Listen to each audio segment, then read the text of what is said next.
நம்ம தருமபுரியில ஹெல்மெட் போட்டு டிராபிக் ரூல்ஸை ஃபாலோ பண்ணி டூ வீலர் ஓட்டுனவங்களை என்கரேஜ் பண்ற விதமா ஒவ்வொரு லிட்டர் பெட்ரோல் ஃப்ரீயா கொடுத்தோங்க.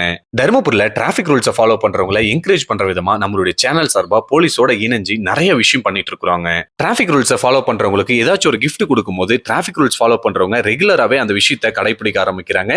கடைபிடிக்காதவங்களும் கடைபிடிக்கணும்னு நினைக்கிறாங்க.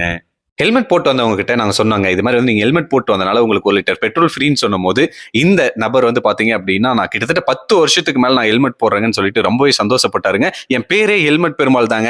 என்னுடைய பாதுகாப்புக்காக இத்தனை வருஷமா நான் ஹெல்மெட் போட்டுட்டு இருக்கிறேன். ஆனா அதையும் தாண்டி என்னையும் அங்கீகரிக்கிறீங்க அப்படின்னு சொல்லிட்டு அவர் ரொம்பவே சந்தோஷப்பட்டாருங்க. ஹெல்மெட் போட்டு வர்றவங்களுக்கு பெட்ரோல் கொடுக்கலாம்னு முடிவு பண்ணி தருமபுரியில் இருக்கக்கூடிய 4 ரோட்ஸ்ல பாரத் பெட்ரோலியம் பங்க்ல பர்மிஷன் கேட்கலான்ட்டு போனோங்க. ஆனா அங்க இருக்கிறவங்க என்ன சொன்னாங்க அப்படின்னா, இதுக்கான ஸ்பான்சர்ஷிப்பும் நானே தரேன்னு சொல்லிட்டு ஓனர் முன் வந்தாருங்க. நாங்க பெட்ரோல் போட்ட ஃபர்ஸ்ட் நபரே பாத்தீங்க அப்படின்னா டாக்டர். அவர் பாத்தீங்க அப்படின்னா, எமர்ஜென்சி வார்டுல நான் ஒர்க் பண்றேன்.